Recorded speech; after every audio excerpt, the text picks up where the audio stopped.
Hello students, कैसे हैं आप सब। आज हम हमारे कृतिका के लेसन फर्स्ट इस जल प्रलय के क्वेश्चन आंसर के बारे में पढ़ेंगे। हाँ जी बच्चों, पहला क्वेश्चन देखिए।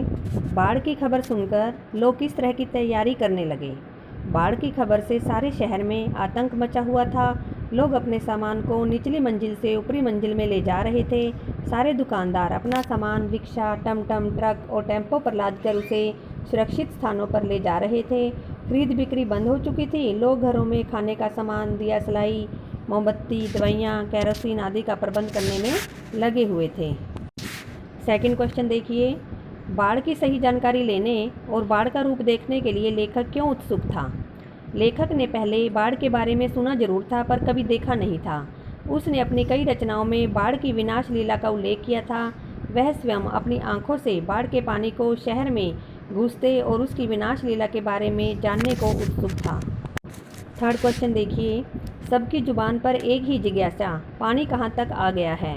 इस कथन से जनसमूह की कौन सी भावनाएं व्यक्त होती हैं। इस कथन से जनसमूह में जिज्ञासा के भाव उठते हुए जान पड़ते हैं। लोग बाढ़ की स्थिति के बारे में जानकारी प्राप्त करने के लिए पैदल उस जगह जा रहे थे। सबके मन में व आंखों में एक ही प्रश्न जिज्ञासा का रूप ले चुका था, पानी कहाँ तक पहुँच गया होगा। उनके मन में यही प्रश्न उठ रहे थे कि पानी कौन कौन से हिस्से को निगल गया होगा। उन्हें अभी बाढ़ के पानी का डर नहीं सता रहा था, वे उस बाढ़ के पानी की गति के विषय में जिज्ञासु थे। फोर्थ क्वेश्चन देखिए। मृत्यु का तरल दूत किसे कहा गया है और क्यों। बाढ़ के लगातार बढ़ते जल को मृत्यु का तरल दूत कहा गया है।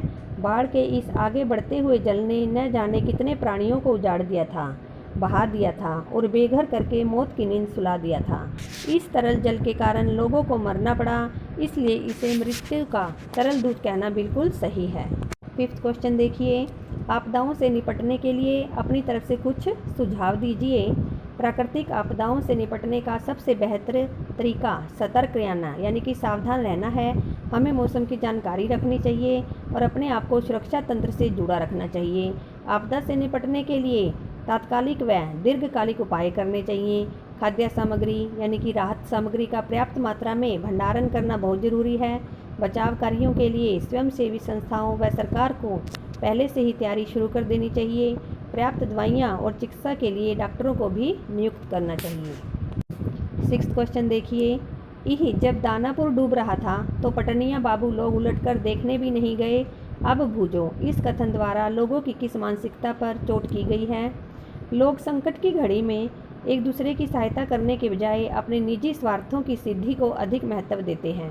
अपने सुख सुविधाओं को छोड़कर किसी संकटग्रस्त व्यक्ति या व्यक्तियों का हालचाल जानने का भी कष्ट नहीं करते।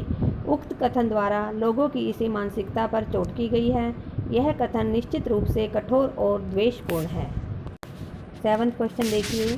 खरीद बिक्री बंद हो चुकने पर भी पान की बिक्री अचानक क्यों बढ़ गई थी।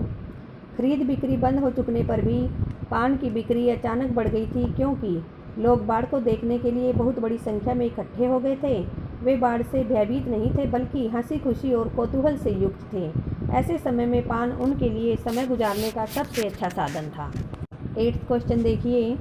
जब लेखक को यह एहसास हुआ कि इसके इलाके में भी पानी घुसने की संभावना है तो उसने क्या क्या प्रबंध किए। जब लेखक को एहसास हुआ कि उसके इलाके में भी पानी घुसने की संभावना है तो उन्होंने आवश्यक ईंधन, आलू, मोमबत्ती, दिया सलाई, पीने का पानी, कंपोज की गोलियां इकट्ठी कर ली ताकि बाढ़ से गिर जाने पर कुछ दिनों तक गुजारा चल सके। उन्होंने बाढ़ आने पर छत पर चले जाने का भी प्रबंध सुनिश्चित कर लिया। 9th क्वेश्चन देखें। बाढ़ पीड़ित क्षेत्र में कौन सी बीमारियां के फैलने की आशंका रहती है। बाढ़ के बाद हैजा, मलेरिया, टाइफाइड आदि बीमारियों के फैलने की संभावना बहुत होती है क्योंकि बाढ़ के उतरे पानी में मच्छर अत्यधिक मात्रा में पनपते हैं, जिसके कारण मलेरिया जैसी बीमारी हो जाती है। पानी की कमी से लोगों को गंदा पानी पीना पड़ता है और जो हैजा और टाइफाइड जैसी बीमारियों को न्योता देता है। 10th क्वेश्चन देखिए। नौजवान के पानी में उतरते ही कुत्ता भी पानी में कूद गया।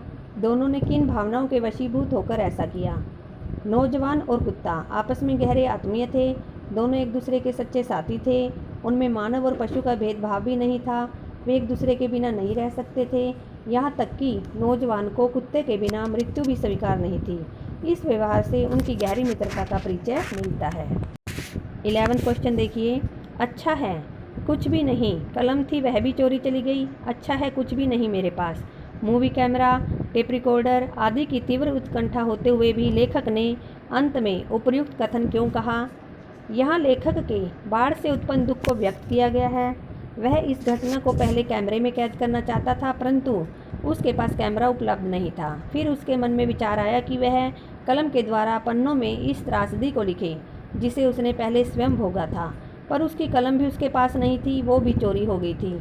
इतनी तीव्र उत्कंठा होते हुए भी लेखक ने सोचा कि अच्छा है कुछ भी नहीं, क्योंकि बाढ़ के इस सजीव भयानक रूप को अगर वो कैमरे में या अपनी कलम से पन्नों पर उतार भी लेता तो उसे दुख ही तो प्राप्त होता। उसे बार बार देखकर पढ़कर उसे कुछ प्राप्त नहीं होता, तो फिर उनकी तस्वीर लेकर वह क्या करता। 12th क्वेश्चन देखिए।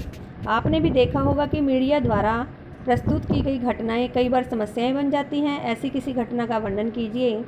जहां मीडिया समाज को जागृत करने का प्रयास करता, वहां कई बार समस्याओं को और भी बढ़ा देता है। उदाहरण स्वरूप बाबरी मस्जिद कांड।